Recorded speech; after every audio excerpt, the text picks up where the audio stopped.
So you would say this is your favorite Sapodilla? Yeah, I think so. Very nice. That's a very good Sapodilla. All right, everybody, here I was about to leave, and I thought I tasted the best of the best when it comes to the Sapodillas with the Gigantia, and it achieved my goals. It was a big fruit. But then Alex tells me about the Thomas, which is a big fruit also. Meeting my goal, and I had that. And just when you think you taste the best, you taste something like that. I had never eaten this. I came to buy a mango tree, to pick up a mango tree that I bought. And I tasted this when you guys were tasting it. And this is fantastic. Looks like you bought a tree. I did. I'm excited to... And I'm buying one too, just when you think it tasted the best. I just had the Gigantia at the car, and my wife tasted the Thomas. Oh, the Thomas. Yeah. Two of our favorites. Okay. We love them both. Okay, Excellent. okay. Excellent. It's probably my favorite Sapodilla, and I've tried quite a few. All right, so this is a Thomas Sapodilla. He just cut open, and look at the color there. Yeah, it gets some red in these little pockets of almost orange. So you would say this is your favorite Sapodilla? yeah, I think so. I mean, like, I love Hasha and I love Malish too, so you ask me that question in a year and I might have a different answer, but... Let me turn the camera around here. Alrighty, my first Thomas Sapodilla. Now, how's the skin? Because I usually eat the skin. I eat the skin, harder. yeah. No, it's not too bad.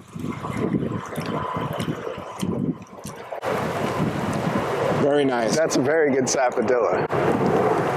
Here, want a piece? It has a little grit to it. It's minimal. It's not Minimal, enough but to more be than like... a factor, but it's nowhere near as much as like an ox or a brown sugar. It has a nice flavor. Yeah, it's nice. Really nice flavor. See, he likes it too. Yeah. I've never had that. It has a unique flavor. Yeah, it's unique. Does not taste like a typical Sapodilla. To me, it has a little bit of mamey in it. I don't know how else to describe that. Yeah. Like a little bit of that. Show me half what it looks like, the half. That's what it looks like inside. It does have a few seeds. Those are what? Or it has a couple seeds. Yeah. Sometimes it's Sometimes it's seedless, but Wow. usually that's on the smaller fruits. Thomas Sapodilla. The skin is a little thicker than some of the other varieties. Yeah, but you can peel It's it. still edible. Peels easy. Mm-hmm. The taste, like you said, it has like a mamey. Yeah, a little bit, right?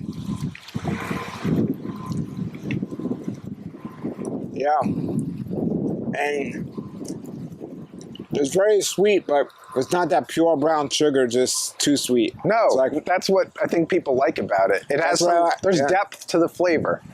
But I wish I had the kind of refined palate that a sommelier has or something and could actually describe what I'm tasting, but I'm not that good at it. So. all right, everybody, here we are where this is Alex at Tropical Acres, and we've done videos on his Sapodilla trees before, but the last video he was talking a lot about one called Thomas, and I hadn't tasted that one. So today we're going to taste the Thomas, which is kind of their house variety here. Yeah. And so tell us a little bit more about the Thomas. Okay, so the Thomas was a seedling Sapodilla tree that was planted by Thomas Sturrock. I think it was probably either in the late 50s or the 1960s. And we don't know where he got it from, just that he brought it home one day. It was in a pot and he planted it in the south side of their yard. And it grew into a big tree over time and made really excellent quality fruit, which I only learned about when I started to harvest this place a long time ago. Apparently some of the neighbors were really fond of it too. And I noticed an unusual trait with it as well, that the smaller fruit that it produced were often seedless. Not always, but often. The larger ones usually had a few seeds. And it could get quite large. I mean, like we had one weigh over 3 pounds once. That's very, very big for a Sapodilla, you know, for perspective. And it was a reasonably productive tree, and we loved it so much and got so much feedback from it We decided to give it the name Thomas. Now, he didn't really go by, from what I understand, I never actually had the privilege to meet him, but like, he didn't go by Thomas. He usually went by Tom or Tommy, Mr. Sturrock did. So that was Jack Sturrock's father. And he passed away over 20 years ago, unfortunately, but we named it after him. And we actually, gave it to other nurseries, and they tried it and liked it a lot and grafted it. So other nurseries have grafted it. We've grafted it. We planted more of them here. We liked it so much we weren't satisfied with just one of them. So we planted every other Sapodilla tree we planted over on this row. Over here was a Thomas, and we have another one also on the next row over. And it's probably my favorite Sapodilla, and I've tried quite a few. I'm not great at describing flavor, unfortunately, but it does have very good texture. It's not too gritty, and very beautiful size and productivity. It is a vigorous tree, so we're not talking about a dwarf Sapodilla here, but like other people have planted it, so it's out there in the wild, so to speak. And it's not well known, though. It's not well known, no. I mean, like, it's not as well known as something like Alano or Hashia or Maycock or Southwood. How does it compare to those, in your opinion? I like it much better than Alano or, this one behind me, Martin. I think I like it better than Hashia and Molish, even though I do like those two a lot. I like it better than Morena. So it's, like I said, it's probably my favorite Sapodilla. Is the original tree on your property? Yeah, it's still here, and we can take a look at it in a little bit. Okay. It did get a big prune. I don't think it was last year. It was the year before last year, and it's starting to finally fruit again. But it was much larger, so when we take a look at it, it's not going to appear as big as it was before. It was like 40-plus feet tall at one point in time. So where's the fruit?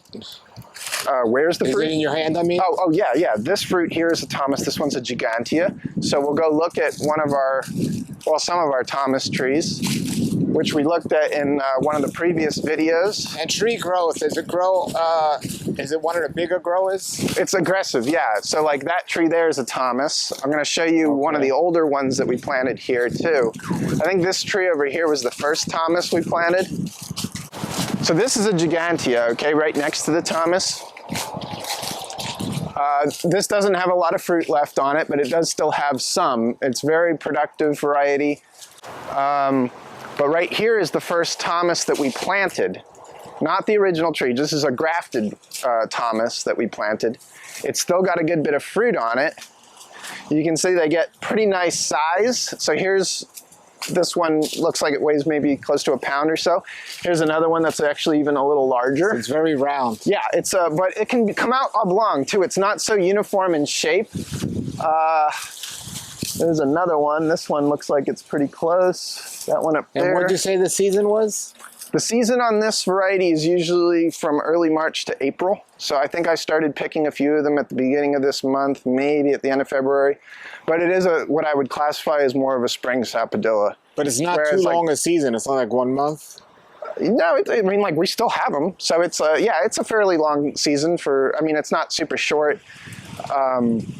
March to April is 1 month. Well, that's its prime season, but I just told you, I think I picked a few of them at the end of February, and it wouldn't surprise me if there's a few left over in May. That being said, it is a spring Sapodilla, so it's not as early as Hashia, Alano, Martin starts a little earlier than this one. Even Molish started a little earlier. So it's a little later than those, which is great because it stretches our Sapodilla season out. And like I said, they're very productive. I've already been picking from this tree for, more than several weeks now, and it's still got plenty of fruit on it. And the same goes for most of the other ones. So right over here next to this dwarf Hawaiian mango is another Thomas tree. And this one has a good bit of fruit still left, and you can see the developing fruit for the next crop. How tall is this tree? How old is this tree right here? Good question. I think this was planted in 17 or 18, probably as like a 1 gallon or a 3 gallon. It might have been, I'm not sure how big it was. How long before you got some fruit? Oh, it was probably the 3rd year in the ground, I guess, yeah. So So this tree now has been in the ground for somewhere between 7 or 8 years, I guess. And so it's been fruiting for a little while. You can see they all have that kind of vertical growth habit for the most part, with a few exceptions. And I'll need to train it to grow a little more outward. This one's not too bad, but certainly productive enough to justify growing it, either in a backyard or perhaps on a farm. So I like the fact that it's so big. Yeah, and this is not a big one here, but this would be considered a good sized sapodilla in most cases. So, the only ones that get as big as this fruit are basically the Gigantia and the ox. Those two get pretty big. I've had some morenas get pretty big too, but not as big as the Thomas can get. Now, I heard the ox wasn't the best tasting one. Is that true? Well, it's not terrible. It's kind of gritty. So people that object to grit usually don't like ox. It's fine. I like the grit. It's like the old brown sugar ones. I like those. Yes. Well, okay. Some people, I guess, like grit. Most people don't, I would say. Ox is not my favorite, but it's not my least favorite. How's the tree of the ox? It grows vigorous? Yeah. Ox are usually big, vigorous trees. Not always the most productive sapodillas either, so that's a factor to consider. What's the season for that? Like now. We still have fruit on the ox. I've been picking a few every couple days, so yeah, it's like basically spring, I suppose. So the big ones, well, there's 4 big ones. So the ox, the Thomas, the Gigantia, or the Gigantia, yeah. And butterscotch is considered a big one. Butterscotch can get big, yeah, I suppose. So even though our butterscotch fruit haven't been big yet, maybe as the tree gets older though, so. The other ones will get a little bigger, but those are the 4 big ones. Yeah, I mean like Hasha and Malish and Morena are more like middle size. Yeah. And then Alano's on the smaller end of the spectrum, and then you've got the really small ones like Maycock and Silas Wood. Yes. Those are like egg-sized fruit, sometimes smaller, and they're like the smallest. So sure. So this is the tree here. Yeah, one of them. One of them. So this was the first one we planted, and then the other ones we planted like a year later or so. All right, we'll look at the original one. All right, everybody. Here I was about to leave, and I thought I tasted the best of the best when it comes to the sapodillas with the Gigantia, and it achieved my goals. It was a big fruit. But then Alex tells me about the Thomas, which is a big fruit also. Meeting my goal, and I had that. And just when you think you taste the best, you taste something like that. I'm getting a treat today, and I'll be thrilled if in my yard I have these 2 trees. Trust me, folks. I mean, this is just like the Gigantia, unique to any of the other ones out there. And again, I've never tasted a sapodilla that I didn't like, but there are some that are above the rest. And Alex was right. This Thomas one is really special, and it's big. And it's not as productive as the Gigantia in terms of how much it fruits. But but it's still it's a productive sapodilla. But still very productive. It's more than productive enough for both a backyard grower and how do these 2 trees, this one looks like the leaves are darker, and this tree looks more fatter, where this tree looks like it's growing straight up. Yeah, the Thomas has somewhat thinner leaves, I suppose. The foliage isn't identical. I mean, you can see that there's a distinction. So as far as rate of growth, though, I think they're pretty similar. Now, can you keep these trees small at all, or is it too difficult? I mean, when you consider the amount of time that we've been growing these, and it's been the better part of 8 years, or maybe even 9 years at this point, I'm not sure. I've never had to do a hard prune to them, but I'm going to soon because I don't like all that vertical growth in the middle, and I'd like to encourage this more horizontal growth habit. But my expectation is that they'll still fruit well with pruning. I think you can keep them in that under 12 feet range. Even if you wanted to, like I know Alana, you can keep a bush size if you wanted to. Yeah, Alana you can keep real small. Silas Wood and Maycock you can keep like the size of a person almost, and they'll still fruit. I don't know.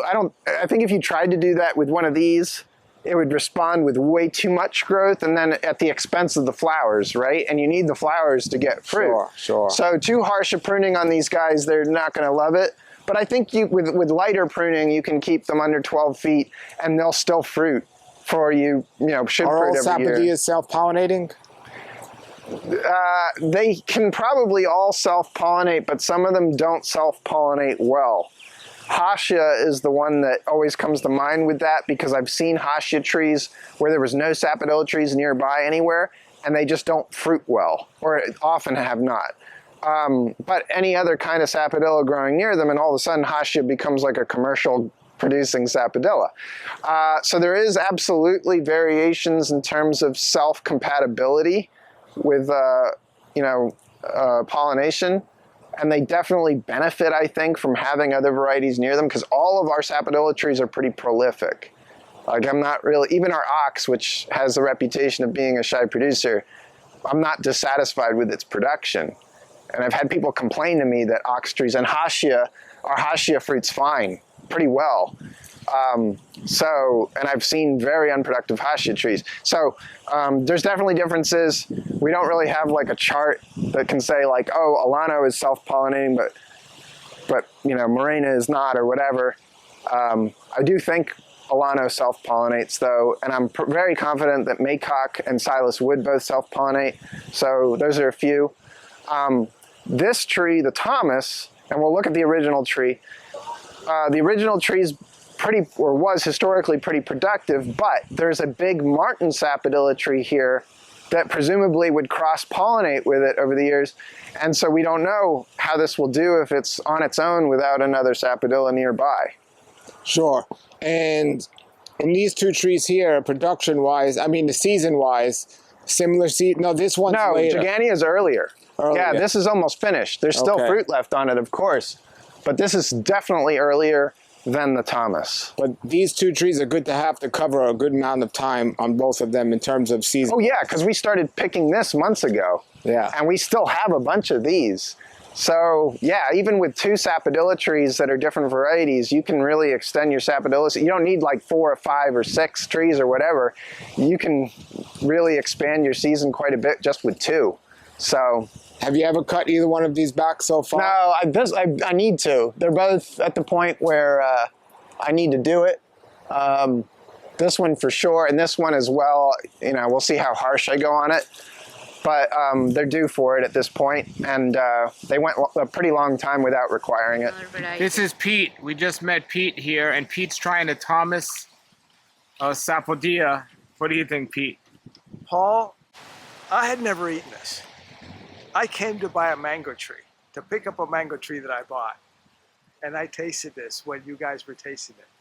And this is fantastic. Out of this world.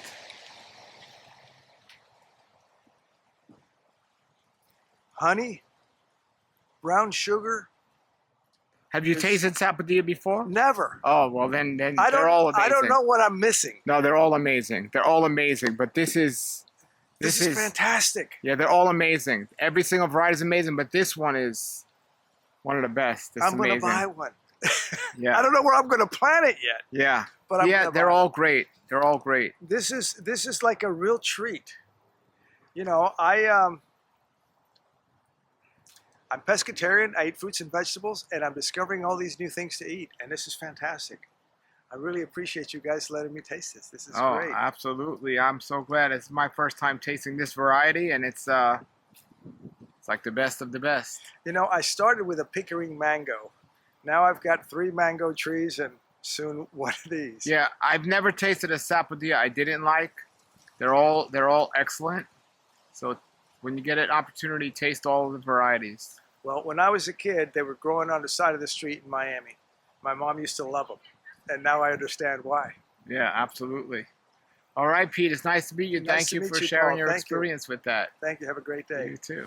So here we are. This is the original Thomas tree. Now, Alex, when Mr. Sturlock was alive, what'd they call this? Did they call it a Thomas? No, that name was a name that I gave to it after a few years of evaluating it and deciding that it was worthy of propagation and worthy of receiving a name. but nobody in the family ever called it that. And actually, Tom Sturrock never went by Thomas. That was his birth name, of course, but like he went by Tom or Tommy, is what I've been told. And I never met him, but like that was what people called him. So nobody ever called this tree Thomas until I came around and started calling it that, you know. And, So tell us about this tree here. This is the original tree. Yeah, and so Tom Sturrock came home from work, I think, one day with, this is what I think Catherine Sturrock had said when she was a kid. One day he came home from work and had this sapodilla tree in a pot and planted it in the ground behind the house here. We don't know where he got it from. The only thing we know is it's not any cultivated variety. We believe it was a seedling, based on where the trunk emerged from and branches that emerged below where a graft union likely would have been. So we don't know its story. We wish we knew its story, and who it might have come from or what it might have come from, what it might have been a seedling of, because back in the 1950s and 60s, there was very few cultivated sapodillas in Florida. There was brown sugar, there was prolific. I don't know what else there was at that point in time, but not very many varieties. Sapodillas weren't commonly produced in the nursery trade.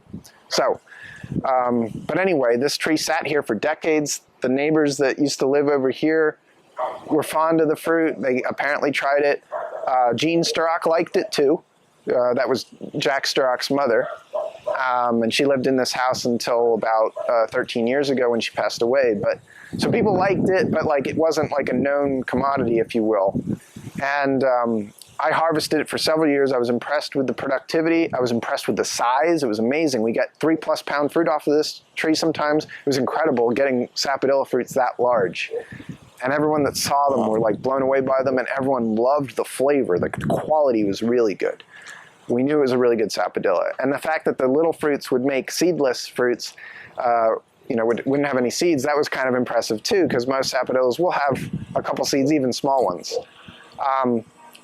And we didn't know if that was because it wasn't receiving a lot of pollination from other sapodilla trees or not. But anyway. So when you get a seedling from a sapodilla, is there a particular better rootstock or not, or you haven't noticed that? I've noticed that Silas wood doesn't make very good rootstock, which isn't surprising because it's a dwarf variety. I'll get good rootstock from Silas wood sometimes, but otherwise, no. It does not. Like Hassia seeds grow as well as Thomas seeds, which grow as well as, I use a lot of Martin just because we have a big Martin tree and it makes a lot of fruit. But like I've used a bunch of other stuff for sapodilla rootstock and they seem to grow fine. And within the nursery trade, nobody's ever said that I can recall, amongst the other nurserymen that graft sapodilla, I don't recall anybody saying like, oh, I only use Hassia or only use this. But there is some variability in terms of the seedlings. They don't come true from seed, and some of them will make like runt rootstock, and then you just discard those. But some trees male and some female, where the male. No. Okay. They're monoecious trees, so they basically will have both parts on the same flowers. And we don't hear a lot about Martin either. Is that a locally grown? Yeah. So variety? Martin came from a man named D.H. Martin. It actually got introduced to the trade, and actually it's grown in Australia now, oddly enough. But anyway, that man lived only a few streets south of here, and he was a well-known local horticulturalist. And David Sturrock, Tom's father, planted a Martin sapodilla tree here, which we were over by earlier. And that tree has been ultra productive every single year, makes also pretty good sized fruit, not quite as big as the Thomas, but like it consistently churns out a lot of big fruits. So super productive tree, but it is on the gritty side. So it's not like one of my favorites personally, but I got to give that tree credit. Every single year it makes obscene amounts of fruit. So, but that is a local selection from West Palm Beach. Very well. And you sell all these trees by request, right? Yeah, like we have some sapodillas in stock, some sapodilla trees if you want to contact us and just see which varieties we still have. But we do graft them now. We didn't used to graft sapodillas. Previously we only grafted mangoes and avocados, but the last couple of years there's been a lot of interest in saps, and we want to share some of these varieties because we grow like 11 varieties of sapodilla. And within the nursery trade, you don't always have that many choices. So contact us if you want to get a tree. We do have some that are either in 1 or 3 gallon size. I don't think we have any bigger than that. So if you're looking for like a 7 or 15 gallon tree or above, you'll have to look at another nursery. But we are still, we're going to be grafting more Sapodilla trees this year. We're going to keep on doing it. We've had good feedback on Sapodilla interest, I guess you'd say. You sell budwood as well? Yeah, we sell Sapodilla budwood. I should have mentioned that. So yes, we sell budwood of most of the varieties that we grow, except right now we're not selling butterscotch and we're not selling maycock because those trees, we need the budwood to graft Sapodilla trees with, so we can't afford to part with it for our budwood program. But I think the rest of them, pretty sure we have available. And people, I remember like when I started selling budwood, I don't know how many years ago, we rarely ever got requests for Sapodilla budwood, but now we get a good amount, like much more than we used to. So there's a rise in interest in Sapodilla. If somebody doesn't have a lot of space, is multi-grafting a Sapodilla tree? Yeah, you can do it. Else? I haven't personally seen them, but I've heard of people doing it. Sapodillas are kind of hard to graft, if I'm being honest with you. You know, so especially for amateurs, so it might be kind of tricky to do that, but it could in theory be done. They don't, most of them don't grow so quickly that you can't.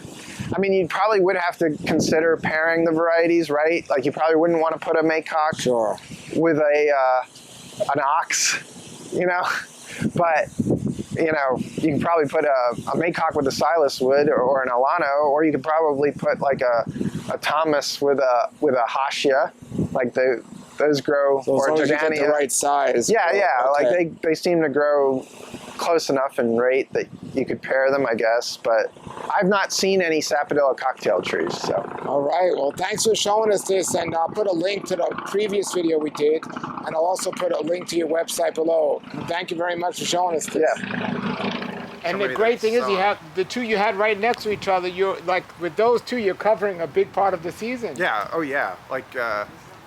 You're talking about like 4 months plus. That's actually the 1-2 punch. So just with those 2 varieties, and of course you can accomplish that with other varieties too. Sure. So it's not just those 2, but yeah, I mean like those 2 are a nice example of how you can stretch the. Now I got those 2, and I also have an alano. So yeah. Does the alano fit into the those alano seasons? fruit's actually a little earlier. Actually, sometimes they'll start in like December. Depends on when they flowered, but normally they're fruiting in winter here. And our alano's first crop is basically through, and now it's developing the fruit for its second crop that's going to happen in the summer. So, so you'll get 2 crops from alano usually, but the main one, the bigger crop, is typically the winter one. So and the Malish is once a year? I will get twice a year from it, but not the second crop on Malish for me hasn't usually been as big as the first. And so like with a variety like Silas Wood, for example, that second crop is sometimes bigger in volume than the first one. With Malish, that hasn't been the case, but like I still will usually get some second crop fruit from Malish. So, but I'd still classify Malish as like a spring-ish, maybe pre-spring Sapodilla, but it usually starts a little later than Alano. Alano usually starts before Malish. I put this 1 gallon tree in the ground. How long is it going to take, or at least in another pot, how long will it take before I have fruit? 5 years? No, that would be like on the exceptionally long side, probably 3. 3 I think years. the ones that we planted were about 3 years. They would have been planted at the same Can size. 1 gallon go in the ground, or should I wait till it's into a 3? It's totally your call, but like we planted those ones that you saw as 1 gallons. So, in fact, those trees were grafted by Julian a long time ago. I told him, hey, I have this great Sapodilla. Can you graft some up? And, you know, so we brought him the budwood, and he grafted them, and then we got them from him as 1 gallon trees, and we stuck them in the ground not too long after. So. Nice. All right, everybody. You're going to hear more about this one, but this is the only place that has it, right? I mean, at least for... Yeah, I mean, Julian has it, but I don't know how many he's made or whatever. And then I don't know if Zill has a tree. They grafted it a long time ago. They grafted some batches of it. But then there's some people out there that have planted them in their yards in the last couple of years, I'm sure. We started grafting them more recently, so none of the trees that we've sold to people are bearing size yet. But we do make them. We don't have too many left, I guess, at this point. But like, we will make more of them this year. We've got plenty. We were good about planting Sapodilla rootstock last year, thank goodness. And so we'll make sure that we make more of them this year. All right, exciting, man. Thank you. Yeah. Looks like you bought a tree. I did. I'm excited to. And I'm buying one too, just when you think it tasted the best. I just had the Gigantia at the car, and my wife tasted the Thomas. Oh, the Thomas. Yeah. Two of our favorites. Okay. We love them both. Okay, Excellent. okay. Excellent. Yeah, I think I'm going to get a Thomas because that's what you just gave me, and I think that I'm hooked. Yes. Amazing. Amazing. Cool. All right. I was just saying that I've got a Jamaican caper by the sidewalk. It hasn't flowered because I haven't fertilized it. And I think that's going out, and Thomas is We always going find space. Yeah. Hey everybody, it's me Julian from Lara Farms, and here I'm going to show you my Thomas Sapodilla tree, and I must have planted it like 3 or 4 years ago from a 3-gallon pot or a 1-gallon pot. And here it is. I've been harvesting budwood like crazy, but it is limited because it's still young. It's about, I don't know, let's say 6 to 8 feet tall. And I'm 6 foot. And we're harvesting budwood, but it's extremely limited. And here is a fruit. I'm gonna try it. I only tried it once, and it didn't have a seed in it. So let's see if the phenomena repeats. So yeah, Thomas Sapodilla. All right, everybody. Here I am with my two tasters. This is Alexis and Ram. And you're going to see us a lot this summer tasting all the different fruits. But I have this here, and I am still under the impression that Gigantica or Gigantia, whatever you want to call it, is the best big Sapodilla. But I tasted this one, and it's just as good, if not even better, in my opinion. I got this from Alex. It's called the Thomas Sapodilla. And it's not well known, but they're going to taste it today. The good thing is it's a season right after the Gigantia, or the Gigantica. That's the way to pronounce it, Gigantica. So the Gigantica, and then this one's in season. So there's how it looks. And whenever you taste a fruit, make sure you taste it more than one time, because the first time might not be the best, or the first fruit might not be the best. So there you go. There you go. Look how the skin just peels off nicely. You're right, it does taste almost as well. I think the Gigantica I like a little bit better. It has a little bit more consistency, but this is absolutely delicious. There's no grittiness at all. Oh, it's got a little caramel to it. It's delicious. It's very good. It's unique. It's different. I like this a lot. It's different than your average. Yeah, it has a caramel. Yes, it definitely has a caramel to it. And it's completely fibrous. It's the smoothest one of all, I think. There's no grit None at whatsoever. all. There's not that. None at all. Oh, I'll take another piece. It's Paul. almost Thank you. too smooth. The last one I had was, it tasted almost like a mamey. It had a mamey flavor to it, actually. Really? Could this be just a little overripe? Yeah, I think it is. No, it just ripened today. Okay, I mean, it was hard yesterday. That's because it's so smooth. It feels. this is incredible. Yeah. Wow. Why don't you have a tree of this here? I do now. Yeah, this is an amazing tree. It's called the Thomas Sapodilla. I like the Gigantic, I think, a little better. Me too. The texture of the Gigantica Right. and also the flavor profile, I think I like better. Yeah. This one is actually, for me, a little too smooth. You know, I like a little bit of fiber and grit in a little bit. You know, it's kind of like it would literally melt in your mouth. Not in your hand. You don't have to chew this. Yeah, it just melts. It's I just tried this for the first time a couple of days ago, and the one I had was sweeter than this one. This is very sweet. But this is very sweet. Both of them are definitely sweeter than the Gigantica. Yes.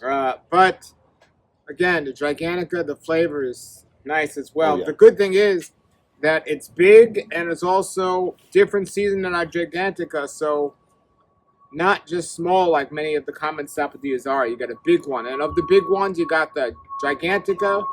You got this one, which is called the Thomas. Then you have one called the Ox, which I have one we're going to be tasting here in a couple of days when it gets ripe. And then there's the Butterscotch. And then, so that's 3 of the common big ones out there, or 4 of the common big ones out there. Yeah. And I'd say the Alanto is probably about 20% smaller than this. The what? The Alano is about Alano is about 20% smaller in size. Now Yeah. this is a lot better tasting than the Alano. I don't think so. It's kind of It's different. I wouldn't say it's better. It's just different. I like the Alano, I think, better. Maybe that's because I'm growing it, I'm eating it all the time. Yeah, I don't really like it very much. It's Yeah. like gritty and it just kind of tastes like sugar. Well, I like the grit, but but I still love the. I like them all. Like I said, there's This blew me away so much. I had to instantly buy a tree, and I'm gonna have a tree of this. Now they're slow growers, so that can be that's slow us the down, issue for somebody when you're a certain age, like it's Like us. like us. Yeah, you get Like get them? one. It takes 10 years for a tree to really get to be producing heavily. Well, if you put a 3-gallon in the ground of a sapodilla, which grows pretty slow, you can have fruit within 3, maybe 4 years. But just because you have fruit doesn't mean you're going to enjoy a lot of fruit, because for the tree to get really big and really productive, it Right. could take 6, 7 years. Yeah. But you will get fruit early, and to try it. And but definitely, in my opinion, a winner. Everyone should try this one. I finally got to taste it after years of wanting to, and it blew me away. And I got to see this and Gigantia or Gigantica right next to each other. Okay. They both were loaded, but the Gigantica was just finished, and then there was this. The Butterscotch is a nice one, but it just doesn't. It doesn't Productive. fruit enough. It's not Right. productive. Right. So we're gonna try to taste as many as we can, and let you see how it Your goes. last tasting, the Gigantica, was the first time ever that I wanted to buy a tree, and thanks to you, I got one. So thank you, and I kind of want one of these too. I definitely think this is a winner. Alex has great things to say about it, and I just blown away. And this one doesn't come near to as good as the one I tasted the other day. Okay. And Alex said they're not really inconsistent, but he said, let me taste this to make sure it's a good one. So maybe they are, but I do know with the Gigantica, my wife and I, on a previous video, tasted one. The first one was great. The second one wasn't good at all. It was like on a scale of 1 to 10, a 2. And then we tasted 3 more, and they were all like 10s. Mm-hmm. So every now and then you get one that's not ideally up to the best. But we'll see. I have 2 friends that I don't know if they've ever tasted this or any one of these sapodillas. They're on their way here now from another state. So we'll have them try it now. Thanks, guys. Well, Alex, I want a tree. Yes. Yes. 2 trees sold. You better hurry. Because, Yes. oh, Julian also sells these trees. Okay. And He's gonna be he might have some. So he's coming up this week. But Julian sells these because he got budwood from Alex many years ago. All right, everybody. Grab yourself one of these trees. I'll put the link below to Alex's website. This is a Thomas Sapodilla. Okay, everybody. Here are some friends that are from out of town. And have you guys ever had a Sapodilla before? Yes, I've Oh, had yeah. sapodillas. They're one of my favorite fruits. Oh, you have? It's Okay. one of my favorite fruits. Where are We- you guys we like from? So much. I'm from California. California. How about you? I'm from Sweden. Oh, Yes. from Sweden. Yes. Okay. So I've gone a long ride to just eat fruit. Do you know what type of varieties you've had, or you just had Sapodilla? Just sapodilla, yeah. I know Yeah. this one looks a little lighter than the ones I've had before. So this is a new variety called a Thomas, Uh-huh. and Ah. we were just doing a tasting on this. So Okay. I'll let you Wow. taste it for the camera here. It looks really good. Oh, damn. They don't grow this in Sweden, do they? No, definitely not. I can't get them in Europe actually. So yeah, so I'm so happy to get them here. Wow, that's really creamy. Yeah. Mm, Well, I think it's unusual because wow. we don't get tree ripened ones. We get them from like You know, Oh, the they don't var- grow them where you're from. Right, exactly. Wow, this was so good. Mm. You like that? It's very rich. I think it's like That's wonderful. it's much more caramely than the other ones are. Oh And my some god, of them are so kind of deep sandy, flavored. but this is more creamy. Yeah, we have several different varieties here. Wow. But this one is not as known. It's called Thomas. Thomas, okay. Yeah.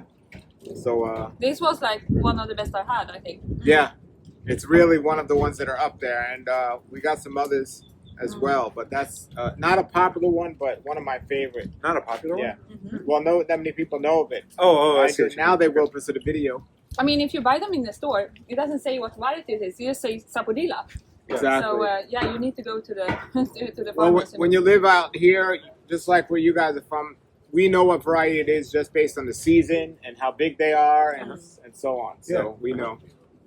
But all right, I'm glad they got to taste it. Yeah, that was a great Two one. thumbs up. Two Two thumbs thumbs up. Okay. Thumbs up. Definitely. All right, Wow. all right, everybody. The links below, and definitely check this variety out. Thomas Sapodilla. All right, everybody. There it was. You know, when I first tasted the Gigantica Sapodilla, I'm not just here to promote amazing tasting things. I have goals, and my goals for growing food is to get food that's productive, food that's not a snack but a meal. So it's productive, but it's filling and it tastes delicious.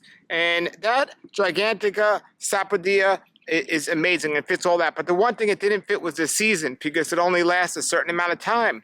Well, when I found this Thomas Sapodilla and I got to taste it, and then I saw those trees right next to each other, and when Alex said, well, that one is coming out of season and this one is coming in season, bam, the perfect 1-2 punch of the Sapodillas that meet all my criteria.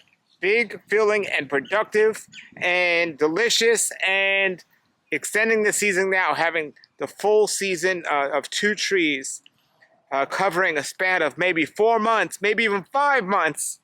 Absolutely amazing. So I definitely think this is a tree worth getting, and I'm so glad that I ended up was able to get a tree, because I know after this video it's not going to be available all over the place.